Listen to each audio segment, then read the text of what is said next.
आज आप लोग को सुनाते हैं एक गरीब की शादी का कहानी। तो चलिए स्टार्ट करते हैं वीडियो बिना देर किए हुए। स्टार्ट। गरीब की शादी। शशि की सौतेली माँ ने उसकी शादी की तो बड़े घर में, लेकिन पति कोई काम न करता। आप ससुर जी के साथ काम पर क्यों नहीं जाते? हाँ जाऊंगा, लेकिन कल से। आज जरा मैं दोस्तों के साथ घूमने जा रहा हूँ। शशि के 2 बच्चे होते हैं, लेकिन रमेश का हाल वैसा का वैसा ही रहता है। एक दिन, सुनिए ना, बच्चा रो रहा है, इसके दूध के लिए पैसे नहीं है। अरे तो पिताजी से ले लो ना। क्यों? अगर आप में कमाने की क्षमता नहीं थी तो शादी क्यों की? तभी घर आई बड़ी ननद बोल पड़ती है। आहा, तुम्हारी माँ को साफ साफ कह दिया था कि लड़का ना कमाता है ना कभी कमाएगा। हम 4 बहनें हैं इसका ख्याल रखने के लिए, और पिताजी का इतना सारा पैसा, तुम्हें किस चीज की कमी रखी है? लेकिन थोड़े ही सालों में तकदीर बदल जाती है। शशि का ससुराल गरीब हो जाता है। सब बिकने के बाद शशि अपने पति, बच्चे और सास के साथ किराए के मकान में आ जाती है। मैं कोई नौकरी करना चाहती हूँ दीदी। अरे इतने बड़े घर की बहू थी शशि, तुम नौकरी करोगी? नहीं नहीं नहीं नहीं। नहीं करूंगी तो घर कैसे चलेगा?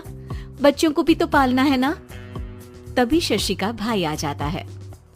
शशि, ये ले राशन का सामान, किसी भी तरह की कोई भी जरूरत हो तो बताना। भाई, अब मैं नौकरी करूंगी। देख बहन, वैसे तो मैं तेरे साथ हूँ, लेकिन हाँ, मैं ये भी चाहता हूँ कि तू अपने पैरों पर खड़ी हो जा। शशि को एक प्ले स्कूल में छोटे बच्चों को संभालने की नौकरी मिल जाती है। एक दिन, शशि, मेरे स्कूल को अब तुम संभाल लो, मैं कुछ दिनों के लिए अपने बेटे के पास जा रही हूँ। लेकिन प्ले स्कूल अकेले मैंने कभी नहीं संभाला है। अब ये सब मैं नहीं जानती। इतने महीनों में तूने जो देखा, बस पूरे आत्मविश्वास के साथ उसे करना। शशि नीलम के जाने के बाद पूरे 1 महीने उसका स्कूल अकेले संभालती है, और फिर एक दिन आता है जब वो अपना खुद का स्कूल भी खोल लेती है। वाह शशि, तुमने आज मेरा सर गर्व से ऊंचा कर दिया। तुम्हारा यही आत्मविश्वास तुम्हें बहुत आगे ले जाएगा। नीलम, बहुत आगे जाने की चाह नहीं है, बस ये छोटा सा स्कूल मेरे बच्चों की अच्छी शिक्षा में मेरी मदद करे, यही मैं चाहती हूँ। शशि थोड़े थोड़े पैसों से ही अपना परिवार पाल रही थी। एक दिन उसके घर उसकी बड़ी ननद आती है। अरे भाभी, घर में कूलर तो लगा लेती, मेरी माँ को कैसे पंखे में लिटा रखा है? अरे तो शशि कौन सा एसी लगा कर सो रही है? वो भी तो यहीं रहती है ना मेरे पास। ज्यादा यहाँ आकर मेरी बहू को परेशान न किया करो। हाँ, मुझे भी शौक नहीं है इस छोटे से घर में आने का। मैं तो बस ये बोलने आई थी कि मेरे बेटे की शादी है तो ननिहाल का जो नेग होता है वो ले आना। हाँ, जितना बनेगा कर देंगे, और ना हुआ ना तो वो भी नहीं करेंगे। तभी शशि बोल पड़ती है। अरे नहीं माँ जी, रीटा घर की बेटी है, उसके ससुराल वाले उससे शादी पर पूछेंगे कि मायके से क्या मिला। रीटा, तुम मुझे सामान की लिस्ट भेज देना, मैं पूरी कोशिश करूंगी कि तुम्हारी हर डिमांड को पूरा करें।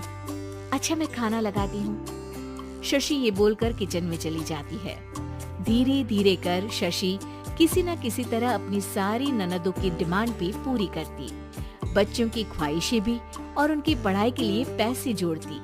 एक दिन जब शशि का बेटा 12वीं पास करके आता है। माँ, अब तुझे काम करने की जरूरत नहीं है, मैं अब कोई ना कोई नौकरी करके पढ़ाई भी साथ कर लिया करूँगा। शशि को लगता है कि बेटा और आगे पढ़ाई करे, लेकिन वक्त की मार के कारण वो बेटे को काम के लिए हाँ कर देती है। अब बेटा एक बैंक में चपरासी बन जाता है। लड़का देखने में तो बड़ा अच्छा है, अंग्रेजी भी पटर पटर बोलता है, फिर चपरासी क्यों? लड़का सारी बात मैनेजर को बता देता है। अच्छा, तो मैं तुझे एक मौका देता हूँ, तू यहाँ रहकर दूसरे डिपार्टमेंट का भी काम सीख। अगर तू किसी एक का भी काम अच्छे से सीख गया तो मैं तुझे यहाँ टेबल चेयर में बैठने वाली नौकरी दे दूंगा। लेकिन एक दिन शशि की ननद उसे फोन करती है। अरे भाभी, देखो मायका तो मेरा तुम लोगों से ही है।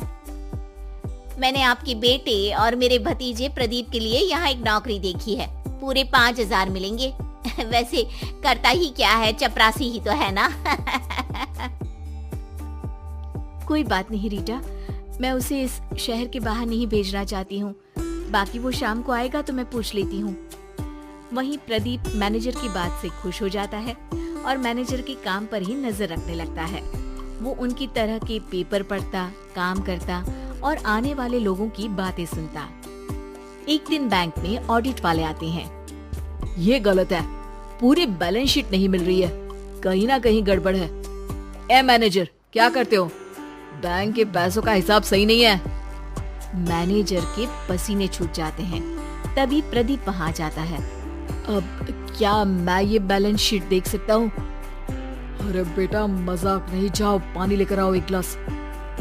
प्रदीप मैनेजर को पानी लाकर देता है और फिर ऑडिटर से कहता है, देखिए सर, मैं आपको बता सकता हूँ कि कैसे बैलेंस शीट को आप लोग गलत तरीके से जोड़ रहे हैं। ऐसा बोलकर प्रदीप एक एक कर सारे डाउट क्लियर कर देता है। अरे हाँ, ये तो पॉइंट हमने देखे ही नहीं थे। गुड, कौन है ये बच्चा? तभी मैनेजर बोल पड़ता है, अब हमारे यहाँ अकाउंट में नया आया है। ऑडिटर के जाने के बाद, वाह प्रदीप, आज तो तुमने मेरी नौकरी बचा ली। और आपने भी तो मेरी नई नौकरी लगा दी, अकाउंटेंट की। बस फिर क्या था, प्रदीप ने एक बार जो सफलता की सीढ़ी चढ़ी, बस चढ़ता ही चला जाता है। फिर एक दिन शशि की ननद, अरे भाभी कैसी हो? घर को तो बड़ा ही सुंदर चमका रखा है। अरे बेटी, कैसे आना हुआ? तू तो इस छोटे से घर में आना भी नहीं चाहती थी, कोई खास काम है क्या?